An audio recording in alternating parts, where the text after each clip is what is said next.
Hi package එකක් තියෙනවා unbox කරලා බලමු මොනවද තියෙන්නේ කියලා.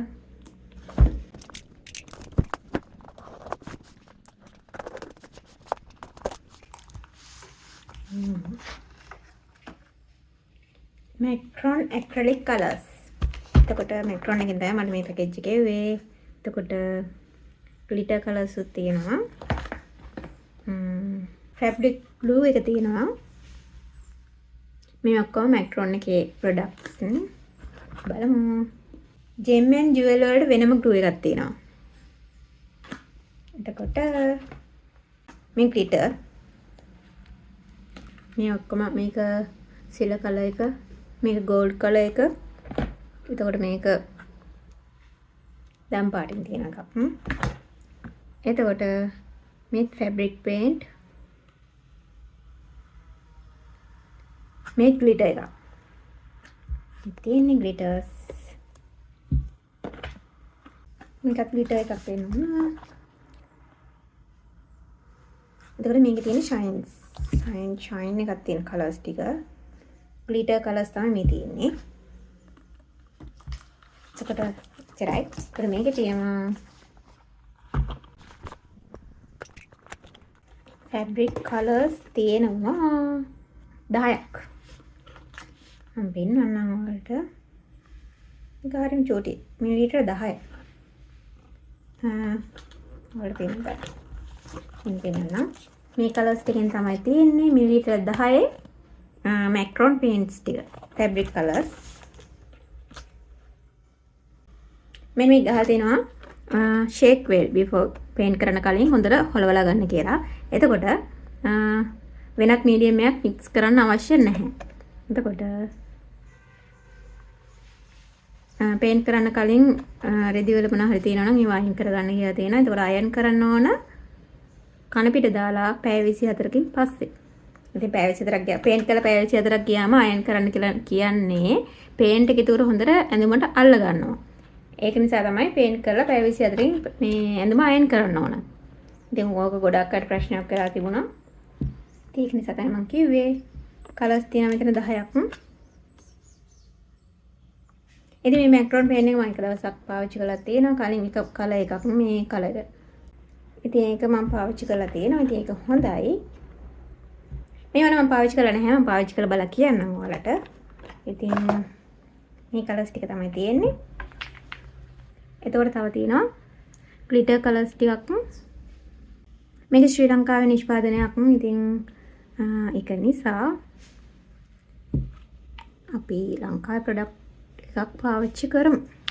අපි ඉතින් ලංකාවේ අයට උදව්වක් වශයෙන්. ඉතින් මේක හොඳයි. මේ ඇත්තටම කිසිම මම ඇඳුම් වලට පාවිච්චි කරලා තියෙනවා. කිසිම ප්‍රශ්නයක් නැහැ. ඉතින් මම ඔයාලට අද පාවිච්චි කරලා පෙන්නන්නම්. මේවත් පාවිච්චි කරලා බලමු. මේ සිල්වර් කලර් එක. එතකොට මේක gold glitter එක. මේවත් glitter තමයි. ඉතින් glitter අවශ්‍යයට Macron එකේ glitter තියෙනවා. මේ දෙකම glue දෙකක්. ඉතින් අපි පාවිච්චි කරලා බලමු paint සහ මේ ටික. මම ඔයාලට පෙන්නන්නම් වේරුණාට පස්සේ කොහොමද තියෙන්නේ කියලා. ඉතින් මේ තියෙන්නේ මම මේ paint එකෙන් paint කරපු එකක් තමයි. මම ඔයාලට ඒකේ සාරයක් paint කරලා තියෙනවා. ඉතින් මම ඔයාලට පෙන්නන්නම් මේක paint කරලා දවස් 3කින් කොයි විදිහට තියෙන කියලා. සෝදලා ඊට පස්සේ කොහොමද තියෙන්නේ කියලා තමයි බලන්න හදන්නේ අපි. ඉතින් මේක පාවිච්චි කරන්න කලින් හොඳට හොලවන්න ඕන. මේ තියෙන paint එක තඩින් හැරලා. මේක ඉතින් සාමාන්‍ය අනිත් ඒවාට වඩා ටිකක් වතුර ගතියට තියෙනවා. ඉතින් ඒකේ හොඳ දේ තමයි ඇඳුමට හොඳින් උරා ගන්න එක. ඉතින් මේ පැත්තට උරා ගන්න එක වලට ප්‍රශ්නයක් කියලා තිබුණා. ගොඩක් අය අහනවා මගෙන් මේ ඇඳුමේ කන පිට පැත්තේ paint තියෙනවා. paint එක වැදලා තියෙන එක ප්‍රශ්නයක් නෙවෙයි කියලා. ඉතින් ඒක ප්‍රශ්නයක් නෙවෙයි. මොකද කන පිට පැත්ත අඳින්නේ නැහැ අපි. ඉතින් ඇඳුමට හොඳට උරා ගන්න නිසා තමයි කන පිටට paint එක එන්නේ. ඉතින් ඇඳුමට paint එක හොඳට උරා ගන්නවා කියන්නේ paint එක ඉක්මනටම යන්නේ නැහැ කියන එක. ඉතින් ඒ නිසා paint එක ඇඳුමට උරා ගන්න එක හොඳයි. ඒකවල දිගු කාලයක් paint එක ඇඳුමේ තියෙනවා. paint එකට කිසිම හානියක් වෙන්නේ නැහැ. ඉතින් hand painting වලට ගොඩක් හොඳයි මේක. ඉතින් ඔයාලට පුළුවන් පාවිච්චි කරලා බලන්න. ඉතින් මෙන්න මේ විදිහට තමයි වදින්නේ. ලේස් කොටන එක නම් ඇත්තටම එහෙම ලොකුවට අනිත් පැත්තට මතුවෙන්නේ නැහැ. අපි බලමු ග්ලිටර් පාවිච්චි කරලා.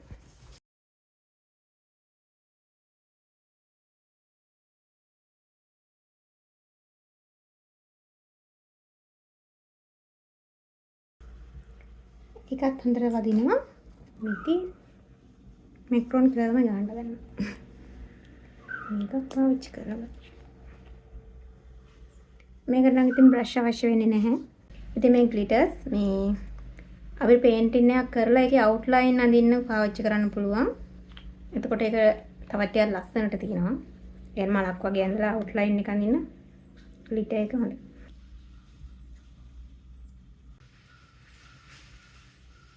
මේක කොහොමද පාවිච්චි කරන්න බලන්න.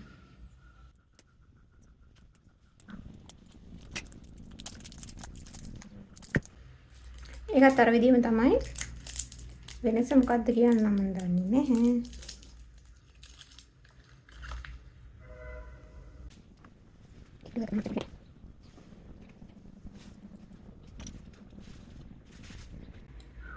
ඉතින් මේ පේන්ට් එකක් ගන්නකොට ඔයාලා මේ පේන්ට් එකේ ගහලා තියෙන දේ හොඳට කියවන්න. මේ ගහලා තියෙනවට පිටිපස්සේ ගහලා තියෙන ඩිස්ක්‍රිප්ෂන් එකක් විදියට මේ වගේ හැම එකම තියෙනවා මේ මොනවාරි විස්තරයක් දාලා. ඒ දේවල් කියවලා බලන්න. නිකම් පේන්ට් එකක් ගත්ත ගමන් මේ මොනවටද පාවිච්චි කරන්න කියලා බලන්නේ නැතුව පේන්ට් පාවිච්චි කරන්න ගන්න එපා.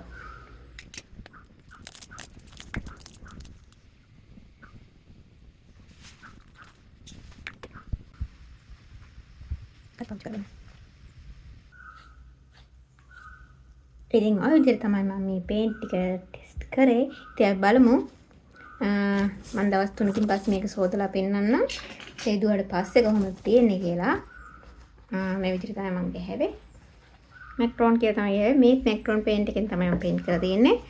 anyway මේකත් අපි ටෙස්ට් කරලා බලමු. එහෙනම් මේක වෙරුණාට පස්සේ මම ආයෙත් හම්බ වෙන්නම්. ඔන්න දවස් 3කට පස්සේ මම මේක සෝදන්නයි හදන්නේ.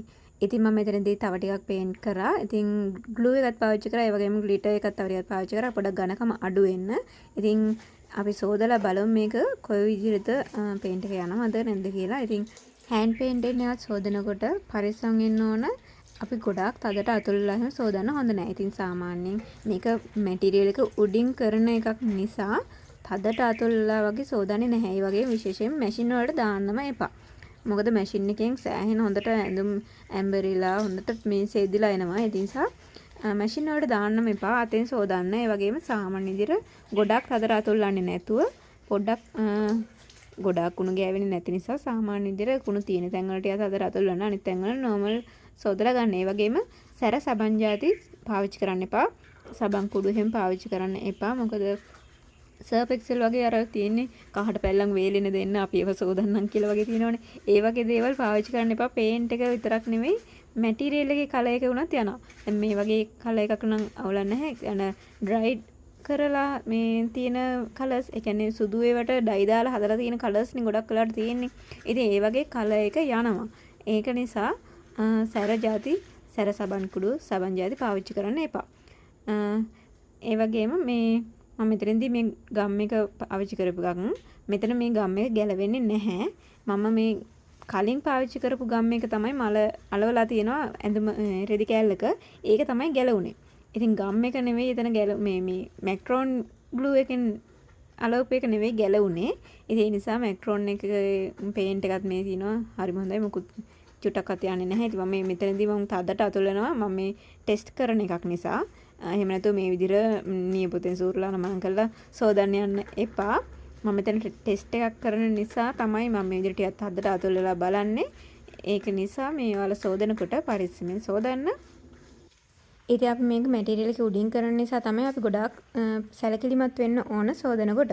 ඉතින් මේ ගම් එක වලට මතක ඇති මේ මම මේ මල් හදපු විදිහ. ඉතින් ඒකෙදි මම මේ මලට යටින් තව රෙදි කෑල්ලක් ඇලවුවා. ඒ ගම් එක මම මතක විදිහටම පාවිච්චි කරේ G6000 ග්ලූ එක. ඉතින් ඒක තමයි ගැලවෙන්නේ. මෙතන මැක්‍රෝන් එකෙන් අලවපු එක ගැලවුනේ නැහැ. ඉතින් ඒක නිසා ග්ලූ එකත් ගොඩක් රෙකමන්ඩ් කරන්න පුළුවන් මට පේන්ට්ස් වගේම. ඒ වගේම මෙතන ග්ලිටර් එක ඝනකමට තියෙන තැනට වඩා ඝනකම අඩුවෙන් තියෙන තැන චුට්ටක්වත් මුකුත්ම උනේ නැහැ නියපොතෙන් සීරුවත්. ඒ වගේම මේ විදිහට පොඩි කරන්න යන්න එපා. මම මෙතන වලට මේ වගේ කරත් මුකුත් වෙන්නේ නැහැ කියලා බලන්න තමයි මම මේ විදිහට ටෙස්ට් කරන්නේ. මේ විදිහට ගොඩාක් හදට වතුර මිරිකන්න එහෙම යන්න එපා. සාමාන්‍ය විදිහට සෝදනකොට සාමාන්‍යයෙන් සෝදලා පොඩ්ඩක් වතුර ගසලා දාලා වේල ගන්න. එතකොට පේන්ට් එක ගොඩක් කල් පාවිච්චි කරන්න පුළුවන්. පේන්ට් එක නෙමෙයි මැටීරියල් එකක් උනත් හොඳට තියෙනවා. ඉතින් මට හිතෙනවා මේ මැක්‍රෝන් පේන්ට් වගේම ග්ලූ වගේම ග්ලිටර් මේ හැමදේම ගොඩක් හොඳයි කියලා. ඉතින් රෙදි වලට පාවිච්චි කරන්න චුට්ටක්වත් බය වෙන්න එපා. මම මේක අයන් කරලා දවසකට පස්සේ අයන් කරලා ඒ වගේම දවස් 3කින් පස්සේ තමයි මේ සෝදන්නේ. ඉතින් මේ විදිහට හරිය විදිහට ඔයාලා ඒ දේවල් අනුගමනය කරනවා නම් පේන්ට් එක ගැන බය වෙන දෙයක් නැහැ. ඉතින් මම පේන්ට්ස් විකුණන්නේ නැහැ. ඒ නිසා මට මෙසේජ් කරන්න එපා. මම ඔයාලට නම්බර් එකක් දෙන්නම්. ඒ නම්බර් එකට WhatsApp එකේ මෙසේජ් එකක් දාලා ඔයාලට කැමති පේන්ට්ස් එකක් ගන්න පුළුවන්. ඉතින් මීට අමතරව මෙයාලා ළඟ තව පේන්ට්ස් වර්ග ගොඩක් තියෙනවා. ඔයාලට කැමති පේන්ට් වර්ගෙත් තෝරගෙන ඔඩයක් දාගන්න පුළුවන්. නම්බර් එක තමයි 070 42 44 802. මේ නම්බර් එකට ඔයාලා මෙසේජ් එකක් දාලා ඔයාලට කැමති පේන්ට් වර්ගයේ ඔඩයක් දාගන්න පුළුවන්. ඉතින් පේන්ට්ස් වර්ග ගොඩක් තියෙනවා. කැටලොග් එකේ මේ නම්බර් එක සේව් කරගෙන කැටලොග් එකේ බලන්න පේන්ට්ස් ජාති ගොඩක් තියෙනවා. ඔයාලට කැමති පේන්ට්ස් වර්ගයේ ඕඩර් එකක් දාගන්න පුළුවන්. ඉතින් කියන්න ඕන මෙතනදී මම මේ ග්ලිටර් එකෙන් 100 කර පොඩක් මේ කෑලි ගලවලා වගේ අයින් කරලා ඔයාලා දකින්නද. ඉතින් ඒකේ මේ ඝනකමට තිබිච්ච නිසා තමයි එහෙම ගලවන්න පුළුවන් උනේ. මෙතන මම ඝනකම නැති වෙන පොඩක් අඩුවෙන් ග්ලිටර් පාවිච්චි කරලා තිනවා. එතනදී පේන්ට් ඒ ග්ලිටර් එක චුට්ටක්වත් යන්නේ නැහැ. අතන ගොඩාක් ඝනකමට තිබුණ නිසා ටිකක් ගැලවුණා. ඒකත් මම අතින් සූරලා නියපොතෙන් සූරලා අයින් කරපු නිසා. හරි. ඔන්න ඔය විදිහට තමයි මම මැක්‍රෝන් බ්‍රෑන්ඩ් එක ටෙස්ට් කරලා බැලුවේ. ඉතින් මම හිතනවා මේ වීඩියෝ එක ඔයාලට ගොඩක් වැදගත් වෙන්න ඇති කියලා. ඉතින් මේ වගේ වටිනා වීඩියෝ එකක් ආයෙත් අරගෙන එනකම් අද මම ගිහින් එන්නම්. හැමෝටම බයි.